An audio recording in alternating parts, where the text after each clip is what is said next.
If you like listening to Warriors in Their Own Words, check out our other show, the Medal of Honor podcast. The link is in the show description.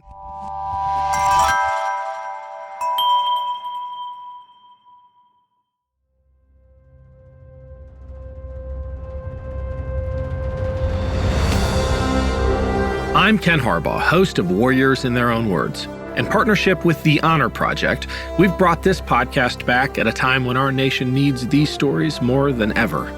Warriors in Their Own Words is our attempt to present an unvarnished, unsanitized truth of what we have asked of those who defend this nation. Thank you for listening, and by doing so, honoring those who have served. Today, we'll hear from Technical Sergeant Donald Malarkey. Malarkey served as a paratrooper in World War II and fought in the invasion of Normandy. The HBO show Band of Brothers tells the story of Malarkey and his company.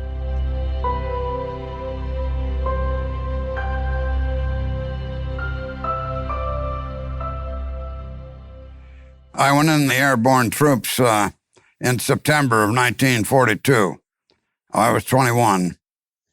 Well, my hometown really had been Astoria, but I was working in Portland in the summer of 1942, and I was originally drafted in the Army, and I volunteered for the parachute troops when I reported to Fort Lewis, Washington.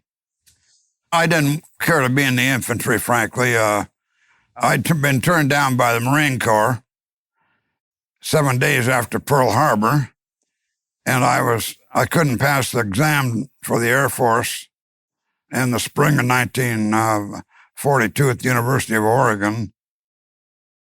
So I was drafted by accident, I guess, and volunteered into the parachute troops at Fort Lewis, Washington. We'd been aggressively trained at Tacoma, Georgia, probably the most strenuously trained regiment in the parachute troops at any time. We were trained for 4 months up in the Chattahoochee National Forest, and we weren't supermen, but we were in super physical condition.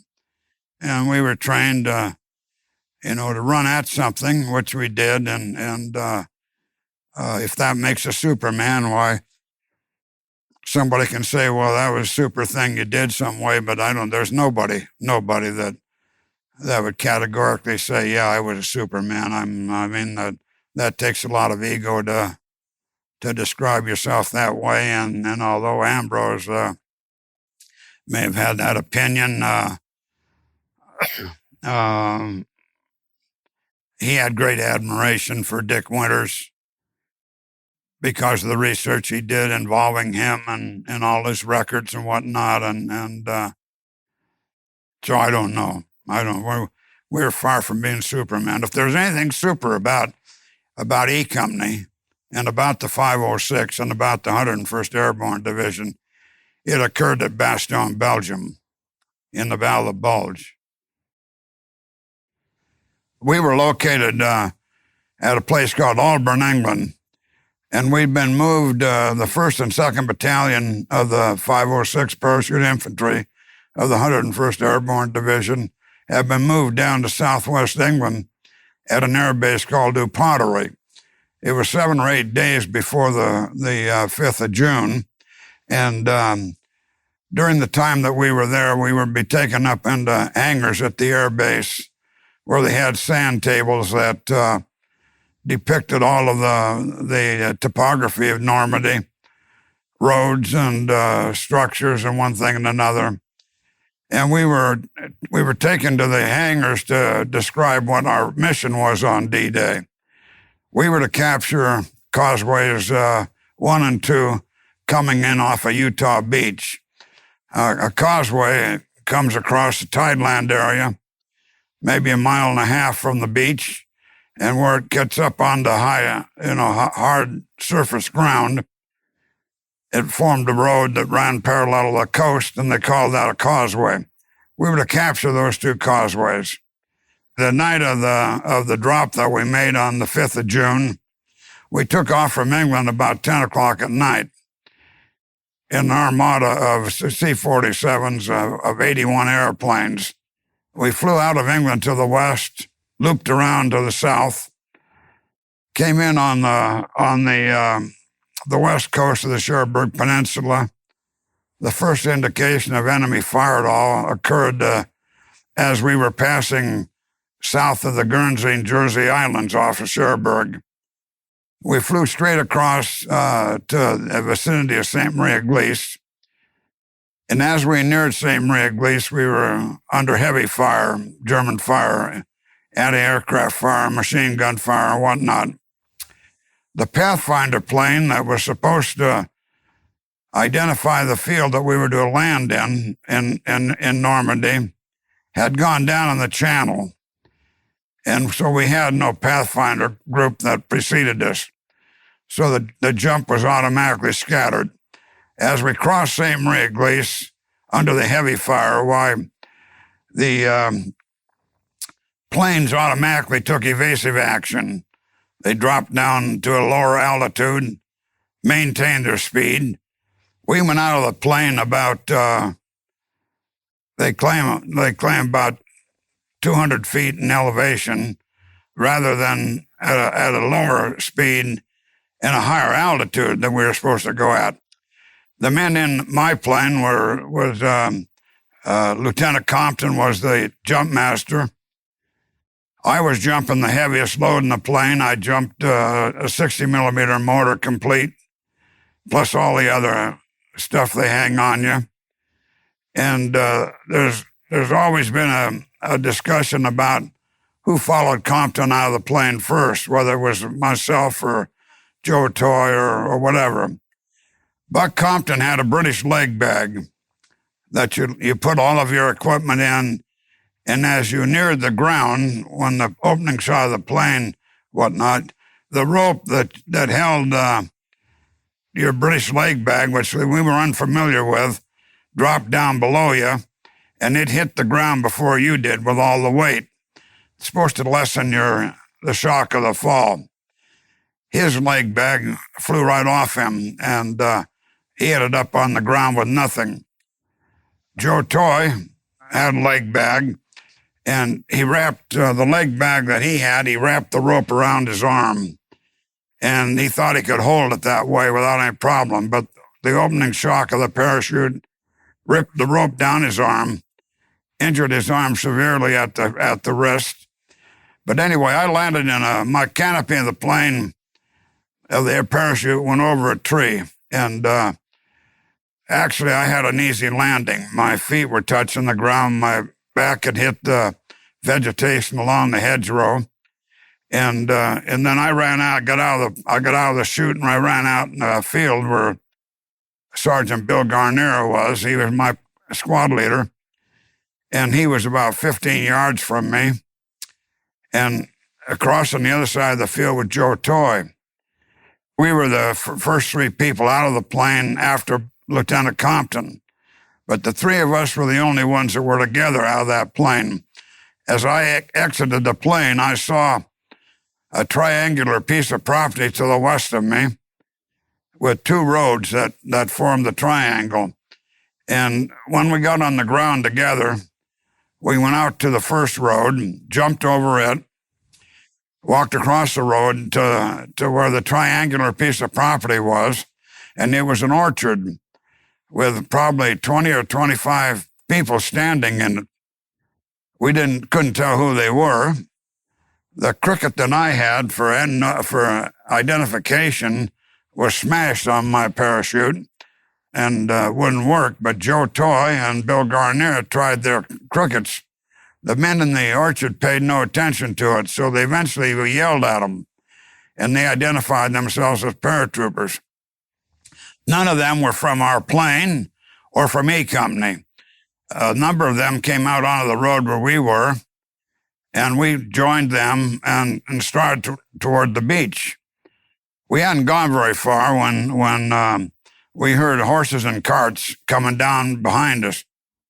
And when we heard the carts, we jumped up in the hedgerows, and when they got alongside us, we jumped out, and we captured 7 or 8 Germans that were a supply detail taking things down to the beach.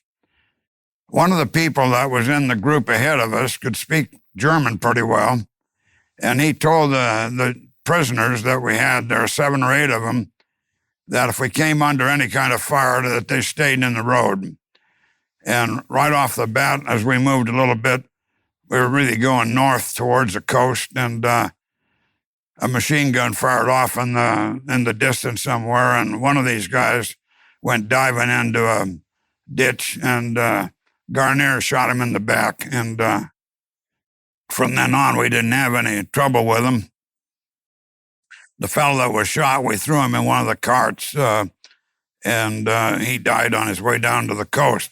We got down to the coast road that ran parallel to Utah Beach. I started it along with Joe and I. We're the only people from E Company that were together, or from our plane that were together. And we started going east along the coast road. And we hadn't gone very far when we walked by 7 or 8 German prisoners that they had lined up along the road. After I had passed them, there was somebody from behind that yelled at these prisoners and said, "Where are you guys from?" Fellow from Brooklyn or somewhere. And so anyway, guy said, "Portland, Oregon." And I turned around and I walked back and I said, "Who said that?" And there was a German sergeant there that had said that. He said, "I did." And I said, "What do you mean you're from Portland, Oregon?" Well, he said, "I am." And I said, "Well, what are you doing here?" And he said, "I returned to Germany, and when Hitler called for the return of all true Aryans in 1938. I don't know if he returned with his family or just himself or what. And I didn't get into it that much with him. So I asked him what he did in Portland. He said, "I work for Schmidt Steel Company in Northwest Portland as a machine shop that was making things for shipbuilding industry in Portland." And I laughed at him, and I said, "I worked right across the street at Monarch Forge Machine Work the summer of 1942. Both companies did the same thing. The Schmidt Steel Works was owned by a fellow named Bill Schmidt, who was a good friend of my family, who was a former All-American fullback at Notre Dame. The person that owned Monarch Forge Machine Works was a man named Charlie Hirschbuell. He was not an athlete at Notre Dame, but he was a student at Notre Dame at the same time that Bill Schmidt went to school at Notre Dame. Anyway, I said, well, I told him I worked right across the street from him, from where he worked. And I said, "What do you think of yourself now?" And he said, "Well, I think I made a mistake." And what happened after that, I don't know. But we continued on going east, and there was an incident in Band of Brothers that would give you the idea that an officer gave these guys a cigarette and then shot them down. I don't know if that happened. It did happen later in an attack in Carentan, and I think HBO was fitting it into that part of the program for effect or whatever. The 2nd Battalion of the 506 was to capture Causeways 2 and 3. And where the 2nd Battalion was when we reached them was at Causeways 2 and 3. They were under control of us. And when that was our original mission, we didn't know anything about the guns, what they call the guns of Breakor. They'd been secreted into the area that where they were located at on the Breakor farm about 60 days before the invasion, and was kept camouflaged quite well that the American intelligence didn't pick it up. But anyway, they called, when Dick Winters went up and reported to Strayer. I don't know what Strayer told him, but he told him that we were to go down to take whatever men he had and go down to attack this position. E Company was the assault company of the battalion, and we'd been trained that whenever there was a special target that was encountered, whether it was a pillbox or a machine gun nest or whatever, that the first unit to make the attack would be E Company. So Strayer was going by the boards and having E Company come up and go down there and do it.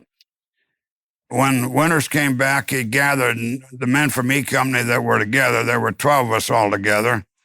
We walked into an area called Le Grand Chemin. There were, right at the causeways, there was a cluster of 4 or 5 small buildings. There are houses and little garages and whatnot. We walked in about 25 feet, dropped all our gear, and took nothing but our ammunition, hand grenades, and whatnot. We went down with Winters through an orchard. There was a hedgerow along the east side of the orchard, and he lined us all up there and had us fire a withering fire with firing full clips of ammunition in at the general position we were going to attack. We couldn't see what we were firing at. We just fired at the general area, and we all lined up and did that. When we got through with the firing, why, he sent Carwood Lipton off to the right, down at the end of a pasture that the 1st Artillery piece would be firing down. And he then ordered me to go across an area of about 35 yards towards the hedgerow area where these guns were located. And I started crawling across the ground, and I think that Buck Compton, my platoon leader, he didn't like what I was doing, so he called me back, and he said, come on. He said, come on back here. And I went back and said, I'll go.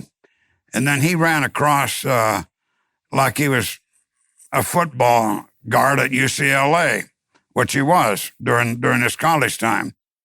And he dropped right in a trench without knowing it was there. And he'd lost all his gear on the drop. The leg bag that he carried disappeared. He pulled a Tommy gun off an injured soldier on the way to where we were at Causeways 2 and 3. So he had a Tommy gun. He drops in the trench. He pulls the Tommy gun up, and there's a German standing about 10 feet away from him. He fires a gun. He doesn't fire. It misfires. The German runs down the trench towards where the 1st Artillery piece was. He then motioned us over. So everybody ran over, and most of them dropped in the trench. I went out into the field where the 1st Artillery piece fired down, and I started running up the field. Guys that were running up the trench and that parallel to me. About halfway up to where that 1st Artillery piece was, why, Popeye Wynn got hit, and he started apologizing to Lieutenant Winters. And said, I'm sorry, Lieutenant Winters, I'm sorry, I goofed up. He used more expressive language than that, but anyway, that's about what he had to say. And he wasn't crying for pain or anything. He was crying because he thought he'd let Lieutenant Winters down. But anyway, I continued on up, but as I got near the gun, that 1st Artillery piece, I pulled out a hand grenade, and I threw it. My hand grenade probably never got there before a burst of Tommy gun ammunition came from out of the trench, probably fired by Dick Winters, Bill Garnier, Buck Compton, and who knows what. But there was the gunner was knocked down and killed, dropped below the artillery piece. As I got up to where the cut was through the hedgerow, I looked out in the field, and the assistant gunner had run out in the field wounded about 30 yards and went down. He had a packet on his side, and I thought it was some kind of a German pistol, preferably a Luger. So without thinking, I went running out in that field, gonna get myself a souvenir. So right off the bat, I went brain dead, and when I knelt down beside him, the canvas container he had in his side was a container for a sight mechanism off the artillery piece. There wasn't a pistol there. And as I knelt down, Dick Winters yelled at me. He was going up near the 2nd artillery piece, called me an idiot, and get out of there. There are Germans all over the place. They didn't fire me when I went out there, thinking I was a medic or something. So when I raised up and he had yelled at me, why then they opened up on me with a variety of guns. Had to be the dumbest shots that ever lived. They didn't hit me, but I went running back and I dove under that gun. I laid beside the dead German there, and Bill Garnier, my squad leader, could get within about 5 or 6 feet of me and still be protected by the hedgerow, because the gun was cut through a hedgerow. And anyway, he said, take it easy, I'll get you out of there, So after a while, they'd fire a burst of something coming in, and he timed it or something, and then he said, the next time you hear a shot coming in, I'd jump up and run. I didn't have far to run. I just had to roll over to where he was, and I got out of there without being hit. As I got to the trench system, Buck Compton was standing there, and Joe Toy with him. They had a number of German prisoners that were standing there. And pretty soon the guy that wasn't in E Company, he got in there with us, but he was from A Company of the 1st Battalion. He walks up to one of these German prisoners. He had a 1918 trench knife, and it had a handle that was brass knuckles. Yeah, it had but anyway, he hit this prisoner full blast on the side of the face. He had to bust his jaw in 1,000 places. But anyway, Buck Compton yelled at the guy and said, what do you mean doing that? I said, that's a violation of the Geneva Convention. We get out of here, I'm going to get you court-martialed. And I don't question that Buck Compton would have done that. But anyway, this guy headed towards the second gun, and I followed him. And we had a machine gun position about halfway between the area that we were in, that second gun area. And all of a sudden, a shot rang out. And this guy goes down from A Company. I couldn't see where he was firing from. I tried to see where up in the air this guy was. And he gets on his hands with his fingers, trying to creep along in that trench. And the guy hit him 2 or 3 times. I never could see where he was firing from. But Winters and Garnier were up ahead, and I'm sure they spotted him because he was taken out in a hurry before he hit me. And but anyway, this guy from A Company that hit this prisoner, he was killed there. At the same time, Cleveland O. Petty was hit on the machine gun and went down. Winters knew he'd been hit, and he yelled at me, and he said, Malarkey, get on that machine gun with Liebgott. So I helped Joe Liebgott on the machine gun for some period of time, firing at German positions across the pasture towards Breakor. Winters then yelled at me, and he said, run back across where the first gun was, cross the next hedgerow, and be a lookout for someone coming in on our right flank so we wouldn't get hit from behind. So I went over there and I positioned myself in the hedgerow with a position where I could see far to the south of me.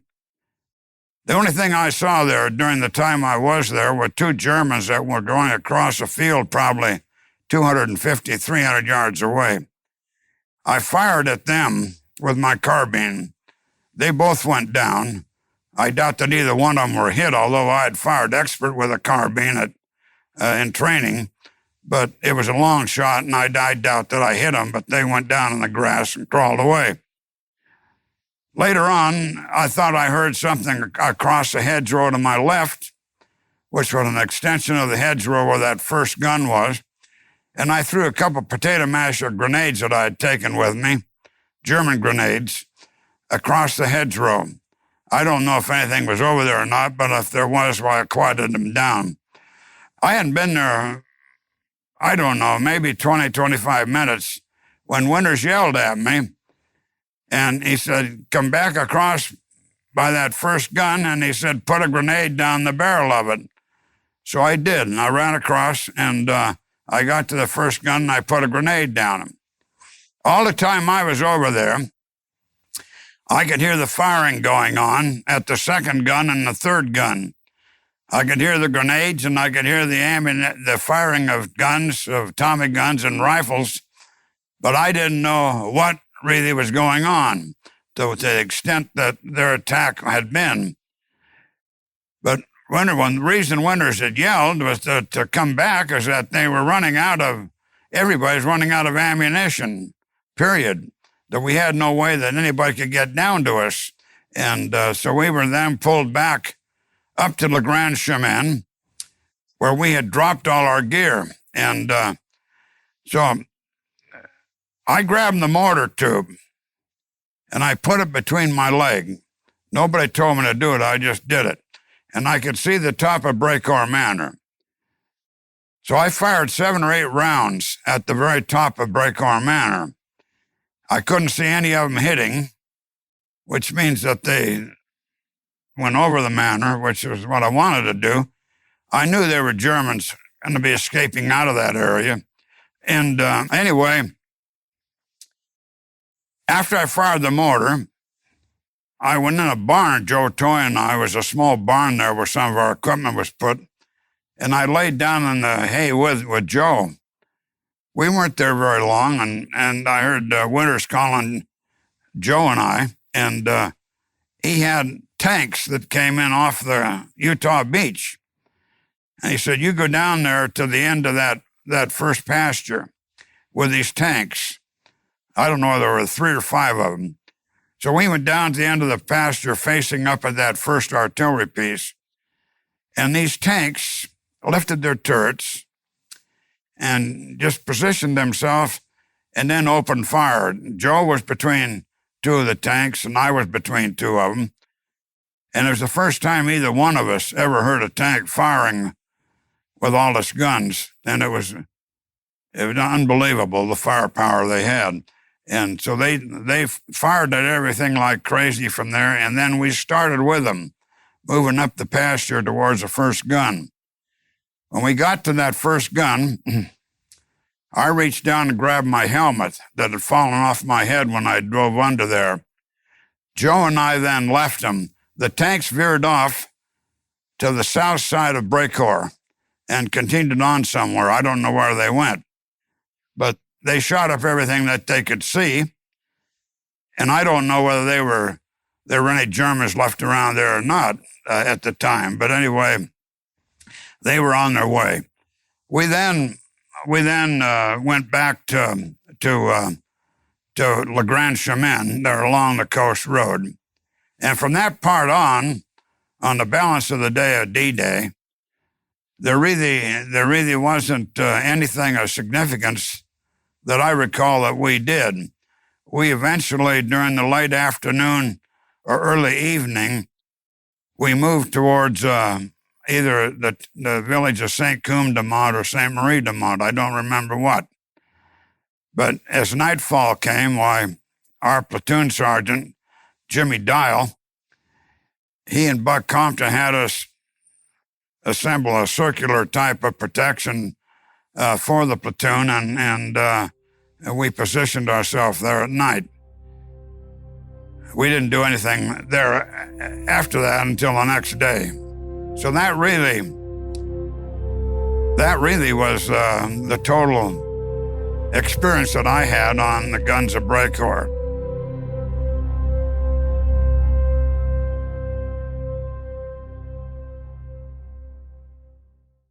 With the busy fall season just around the corner, you might be looking for wholesome, convenient meals for jam-packed days. Factor, America's #1 ready-to-eat meal kit, can help you fuel up fast with chef-prepared, dietitian-approved, ready-to-eat meals delivered straight to your door. You'll save time, eat well, and stay on track with your healthy lifestyle.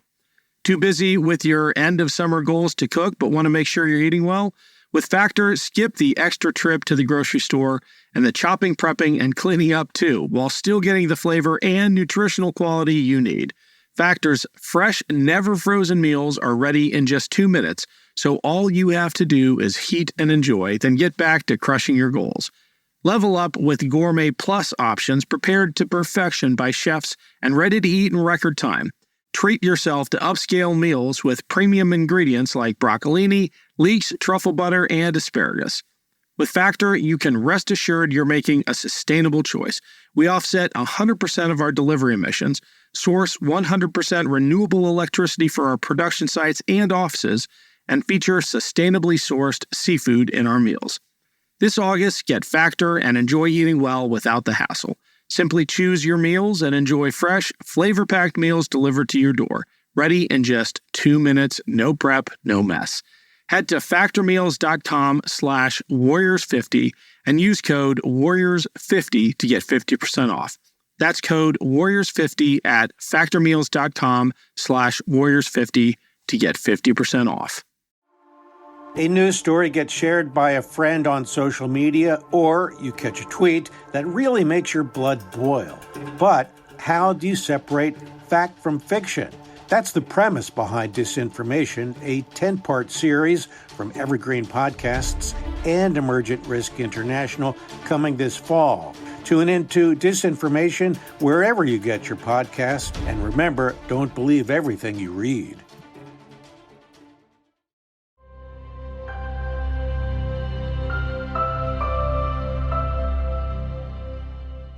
Now, there was comment made that this trench system wasn't a trench system like World War I.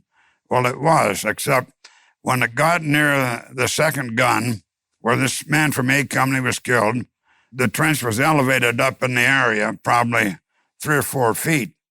And I think for the next stretch, the trench system probably was only 2 or 3 feet. But that was because they had the wheels of the artillery piece that was be positioned there. And then the trench went on from there after that towards the third gun. So anyway, it was a World War II type trench.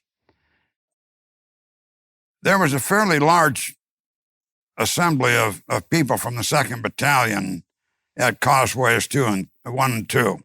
There was only a fractional part of E Company. There were 12 of us, but we were the assault company of the battalion, and Strayer automatically called E Company up front. It wasn't our company commander that was coming up there; it was Dick Winters, and so he told Dick Winters to take whatever men we had and to attack these guns. I don't know how much Colonel Strayer knew about the position of the guns down there, nor how much Lieutenant John Kelly knew about it. John Kelly was a boxer during civilian times, and he had to face the show it. And I heard comment about him that people thought he might be punch drunk or something. I don't know anything about that, but anyway, how much confidence that Strayer had in him, I don't know. But anyway, I don't know how much detail that Strayer knew about it to relate to Winters. The only thing that Winters told us is that when we were at Le Grand Chemin and dropped all our gear, is to take all our ammunition, grenades and whatnot, and follow him, and that we were going to make this attack into where the guns were. You couldn't see the guns. You couldn't see the trench. And when Buck Compton ran across this open area, he dropped in the trench without even knowing it was there. And it was when you got to the trench, then you went across the hedgerow, and then you could see the first gun. But Winters and Garnier and Compton and Joe Toy and whatnot, they ran up the trench towards the first gun. I ran out in the field. Why, I don't know. I just did. I ran up along the edge of the hedgerow, and I was along the parallel with Popeye Wynn when he got hit.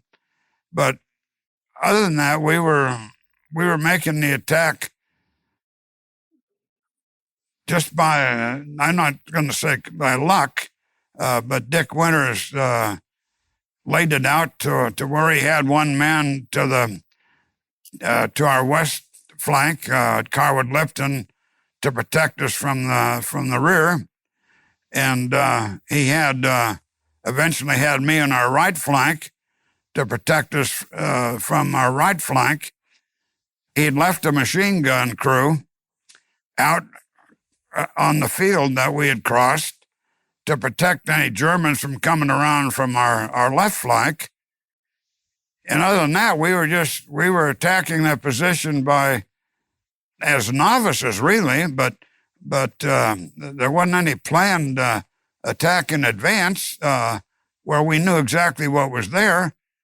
It was just a continuation of a position that had one gun and then three others, and we had to go at it, as best we could. All the time that I had crossed the hedgerow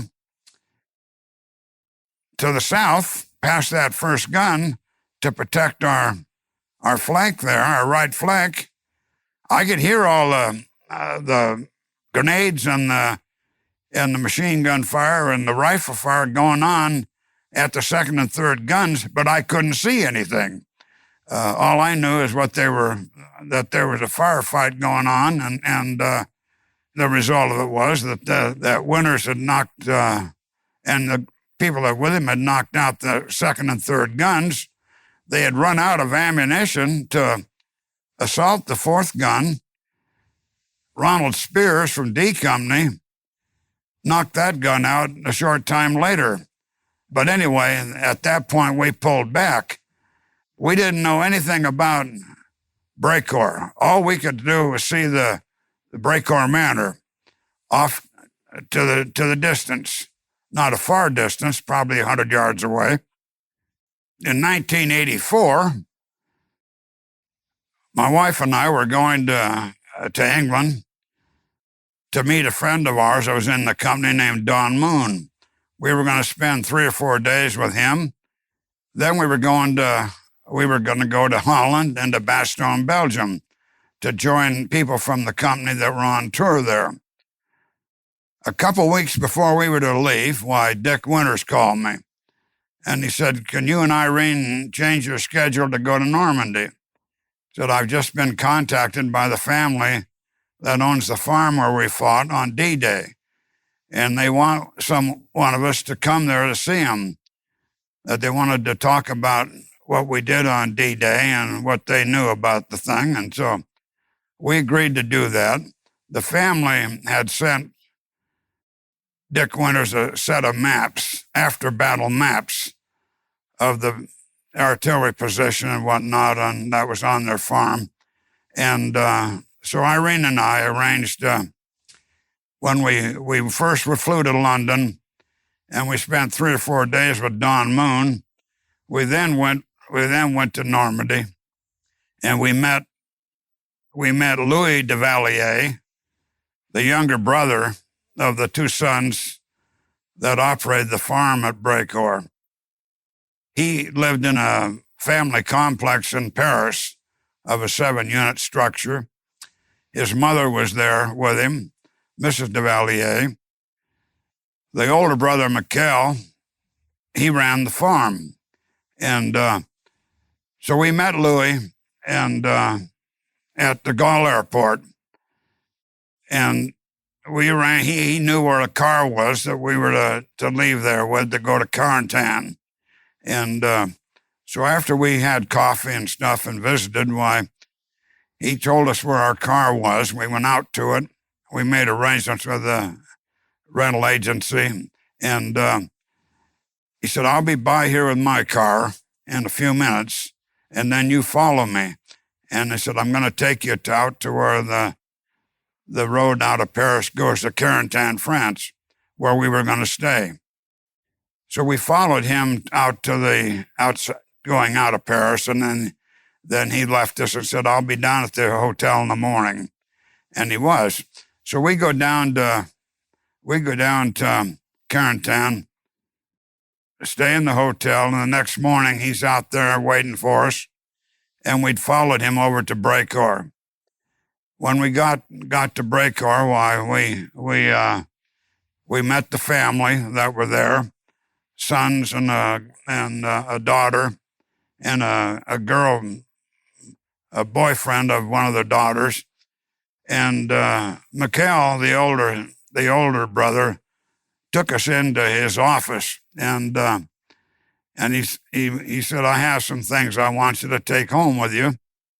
And he gave me medallions, 40th anniversary medallions of the invasion of Normandy that we were to give to people that fought with us on D-Day, the ones that were still alive. So we're sitting in his office, and he pulls back a throw rug on the floor. And the floors was rock, old slab rock. And he said, "You see those two marks on the door there, on the floor?" And I said, "Yeah." And he said, "Those are two German officers that you killed." And they had them laying there in his office. They went over in the tack house. They kept the family locked up in the tack house. The only time they got out was when they were taking care of their dairy herd. Then they were let out of there, took care of the dairy herd, and they were back in the tack house. The tack house had no windows. They never knew what was going on D-Day. All they could hear is all the noise going on. So anyway, they came and got him, and he said they wanted to know if he could help these guys medically, and he said no, he couldn't. He didn't know anything medically to help them. So they laid there and died. And eventually during the day, when the firing simmered down, they got out of the tack house. And most of the Germans had fled. Maybe all of them had fled. They walked out onto the roadway that passed the manor. Mikhail de Vallier and Charles de Vallier, Mikhail's wife, and they were standing on the road. And pretty soon some paratroopers came down the road. And one of them started firing at Mikhail, shot him 5 times. Thought he was a German, I guess, or something, and they screamed and yelled and hollered, and it so happened that near where they were troops of the 90th Infantry Division who had come in off of Utah Beach, and there were medics with them. So they grabbed Mikhail and they took him down to Utah Beach, and he'd been shot 5 times. And so anyway, they think they know who the man was that shot him. I don't know if that's true or not, but he was a famous officer that from our company named Ronald Spears, and the family thinks that Ronald Spears shot their senior son, Mikhail. He was taken to England, hospitalized for 6 months, survived, and then came back to the farm. After Irene and I had a family lunch with the family, we walked out to the forecourt of the manor, and I have a picture of it over there. We walked out to the forecourt of the manor, and Mikhail, out of the clear blue sky, he said, "Who fired the mortar down here on D-Day?" I said, "I did." He said, "You want to see what you did?" And I said, "Yeah." And so he showed me shrapnel marks on the rock wall of the manor and he said, "Those marks up there are what you did." Their maps that they sent Winter showed dead men on the forecourt of the manor. Whether the mortar killed them or not, I have no idea. But anyway, the younger son, Louis, he said, we want to see how you made the attack. So we went with him over to Le Grand Chemin. And Irene and I went with him, and we walked down to the orchard where we'd made the attack from. And we showed him how we did it, and the first guns and whatnot, where that was. There were pictures taken later on in that area that we have. But anyway, He said, now we're going to find out where you landed. And I said, well, how are you going to do that? And he said, well, do you remember what you saw out of the plane when you went out? And I said, yeah, I saw this triangular piece of property. So we get in his car, and we start driving from the coast road up to St. Marie Glace. We made 3 or 4 trips, and finally we came towards St. Marie Glace, and we see a triangular piece of property that was formed by the convergence of 2 roads. And I said, take that road to the left and go up about 50 feet or so and stop, and I'll see where we were. So I jumped out of the car, looked over the hedgerow towards where this orchard was that I had seen on D-Day. There's no orchard there. So I turned around and I told Louis, I said, Louis, there's no orchard here. He said, well, there was an orchard there. He said the American Army had an ammunition dump located in there, and at some time during Normandy, it blew up. It took the whole orchard out with it. So he said, you've got the right place. There's no doubt about that. So then we went across the road to the next pasture, walked back about 50 yards, and I stood in front of a tree there. And I said, the canopy of my tree, chute dropped over this tree there, or the one on either side of it. And of course, it wasn't the same tree then. It was a different tree, but it was an elm tree, Dutch elm tree. But I said, this is where I landed. I said, I went out in the field about 15 yards, and that's where Bill Garnier was, and across the field was where Joe Toy was. And we were the only 3 people out of that plane that were together. And so anyway, I had actually found the tree I landed in, the area that I'd landed in. And then from there on, we went back to the farm, and McCall and Louis and I and Irene walked out onto the field where the first cut was through the hedgerow. There's a picture of myself and McCall and Louis that Irene had taken as we stood where this first gun was. There was other variety of pictures taken in front of the manor, in front of Brecourt Manor, of the family of McCall and his wife and Louis. So we were the only ones who've ever been back to Brecourt and gone through it the way we did. Now you can't do that. You can't get in at Le Grand Chemin anymore. It's been all fenced off. The owners of the property have been bothered so much that they built a fence across there and they won't let anybody in. People that go to Brecourt and have gone to Brecourt, and this includes Lieutenant Compton, Lieutenant Winters, Carver Lipton, everybody, they walk out onto that field that I'd run out in, and they stand there. You can see where the first gun was. You can see where the other 3 guns were, the hedgerow along there, and that you can identify where you were. It's not the way the attack was made. The attack was made from the west. But the only way that people today can visualize that is having it described. But Irene and I and Louis had gone through it from the way we made the attack at Le Grand Chemin. In fact, when we walked in there, Louis said, I fired the mortar just by the tube without the base plate.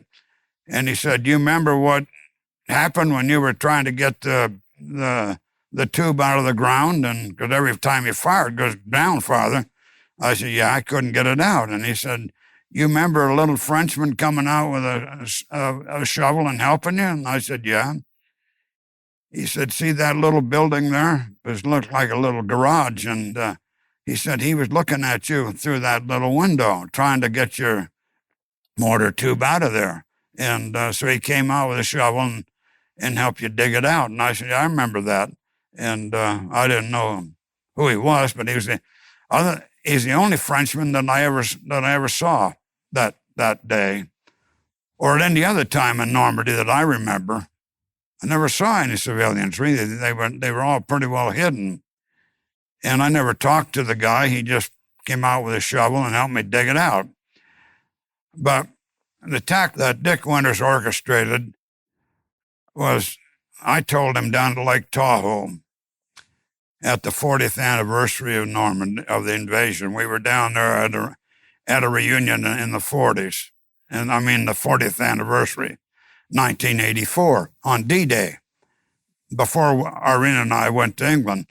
And we were standing out on the rail of this boat going around Lake Tahoe at a dinner we had there. And I mentioned to him, I said, Dick, I said, we were just awful lucky on D-Day that, we hit that position the only way that they never really had it properly defended.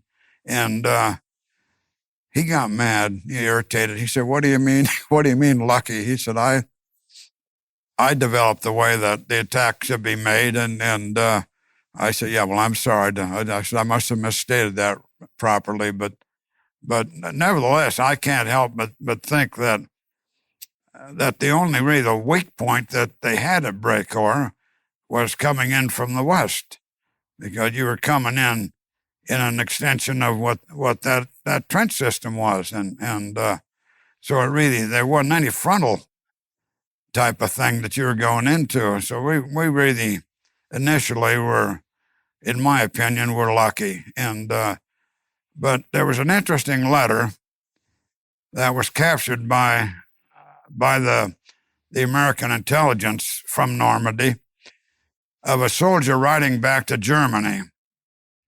And it's hard to tell who he was, at what incident he was describing. But anyway, he said in his letter, he said, American paratroopers are crazy. Said they run right at you. And basically, that's what the attack on Brecourt was, is that American paratroopers were running at the Germans, firing as they went. And it basically put the defenders of Brecourt in shock or something, because there were 7 or 8 of them that surrendered quickly in that trench system.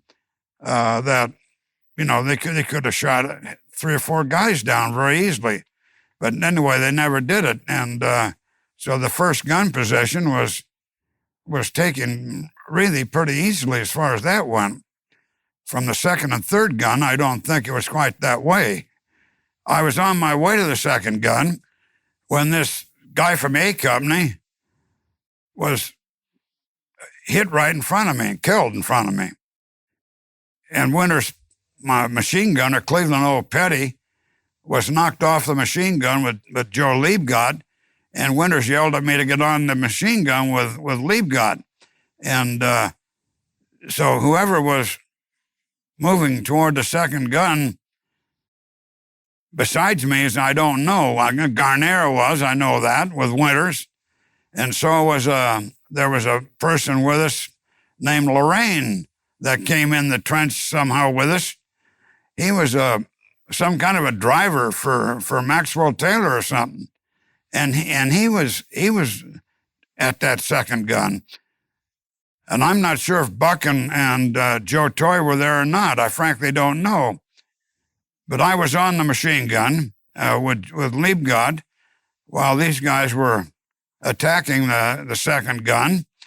And then Winters took me off that machine gun, sent me off to our right flank to protect our right flank. From then on, I couldn't see anything. I was screened off by hedgerows. All I could do was hear the firing going on at the second and third gun. And there was a lot of that going on. There were a lot of grenades going off, either by the Germans or by the Americans. But Garnier, Lorraine, and Winters, and I don't know if Joe Toy and Compton joined them at the same time or not. I have no knowledge of that, frankly. We didn't have a lot of people starting out with. The one machine gun team was left out in the pasture that we'd come across to protect our left flank. Carwood Lipton had been set down to the end of the first pasture to climb a tree. He couldn't find a tree to climb, and he eventually got up to us about the time that I was throwing a grenade in that first artillery piece. On the way up to where we were, while he ran across a warrant officer. Name was either Hill or Hall. I don't know what his name was, but he'd been killed. And he'd been trying to get in there where we were, and they'd shot him, killed him. How the thing was done, I have no idea.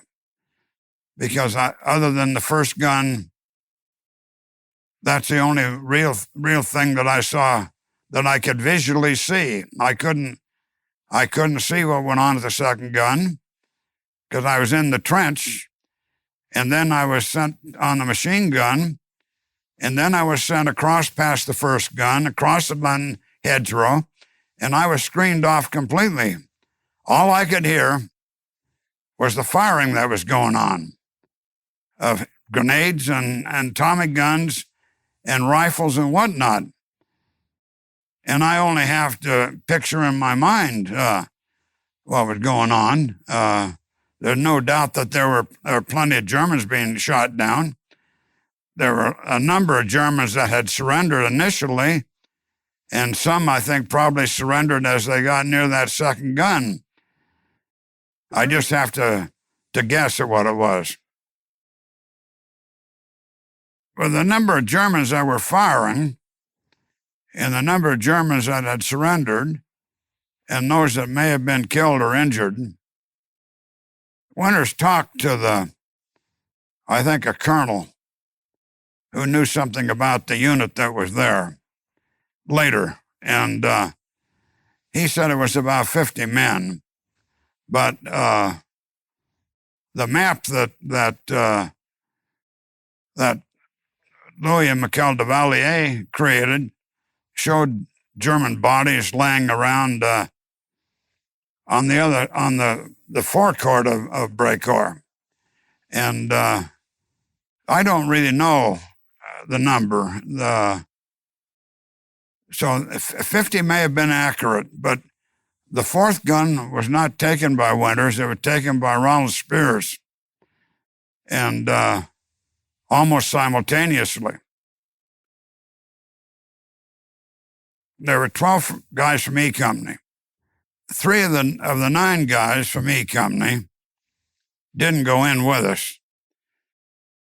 But 2 guys did join us that weren't in E Company. We were just shooting blind. Well, the idea that they got of how many Germans were there was when I went out in that field and Winters yelled at me. Then when I stood up, the Germans thought I was a medic. They didn't fire on me going out there. And when I stood up, well, then all those guns opened up. At that point, Winters knew, that there was a lot of Germans over there along the road that were a defensive force for the artillery pieces. How they never hit me, I don't know, but they didn't. So there really were a total of 9 guys that made the attack. 7 guys from E Company, 2 guys that had been added in, and Popeye was hit. Cleveland Petty was hit. That knocked 2 of them out. So there really were a handful of guys, and I was effectively out of it after I got moving toward the second gun, and I got put on the machine gun with Liebgott. The trouble is that Winters and Garnier and those guys, they were running out of ammunition, and we had a deposit of German grenades that were in the trench system that had been left in an alcove area they had there. That's where we were getting grenades that we used, that I packed with me across from that first gun, and when I went out on the right flank area to protect us from the right flank. Winters did the smart stuff. He had it protected from the rear with Carwood Lipton, and had me protecting on the right flank eventually, and the machine gun crew on the left flank that would protect us there. He did the right thing, no doubt about that. Winters orchestrated the attack. but with just a fragmented knowledge of what was involved there.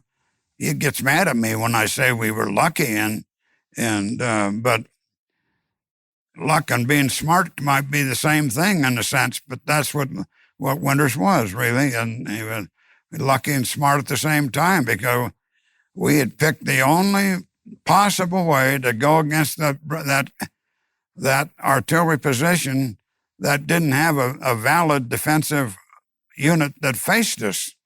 We were coming in at them from their side, and it was that thing that probably, in some sense, put them in shock, because their whole scenario was to be facing the Utah Beach area, and that's where their defensive unit was.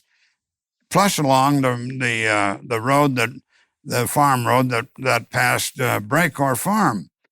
The funny part about it when it all ended, and the family got out of the tack house that they were kept in, the German troops occupied the manor, and they didn't know what was going on, had no knowledge of what was going on. They walked out onto the road, went through the archway that you had to pass through, and stood out on the road, and paratroopers came along and shot McKell. There's pictures that I brought here that Irene and I had taken 40 years ago that show Louis Duvalier standing on the road explaining what happened to the family when they came out there and where McKell was shot. It was our baptism of fire. It changed it to the extent that you very quickly knew that, if you're gonna keep sticking your neck out right along, that you're gonna get taken out in a hurry. And so it taught you that you had to be smart. You had to use cover and concealment to the best of your advantage in any position that you could be in. It didn't mean that you weren't going to stick your neck out from time to time, because that you had to do. But in the process of doing it, you had to be smart at the same time, because if you just going to stick your neck out all the time, why, they're going to take you out. There's no doubt about that. It's bound to happen.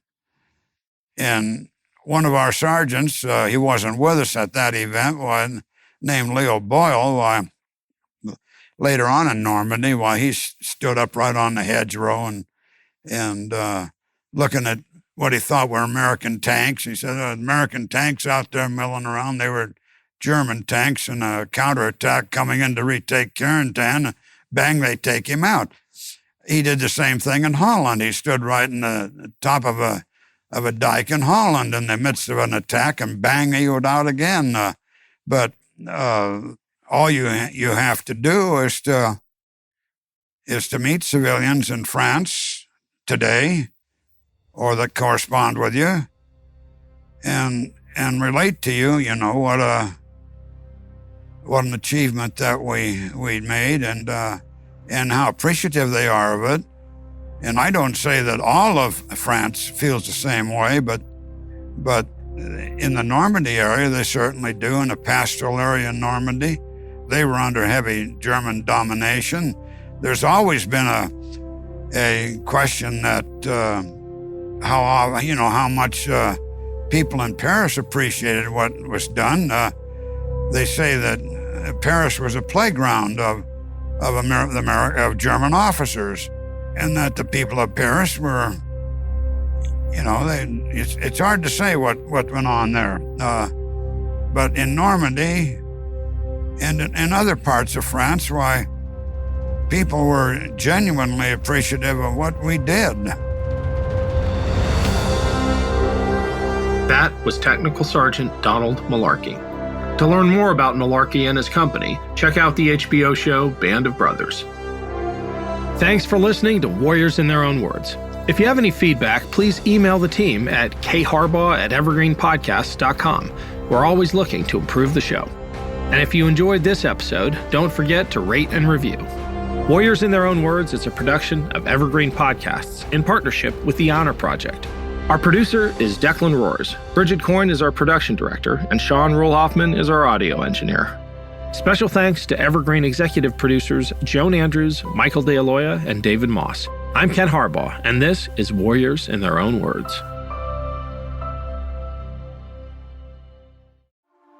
A news story gets shared by a friend on social media, or you catch a tweet that really makes your blood boil. But how do you separate fact from fiction? That's the premise behind Disinformation, a 10-part series from Evergreen Podcasts and Emergent Risk International coming this fall. Tune into Disinformation wherever you get your podcasts, and remember, don't believe everything you read.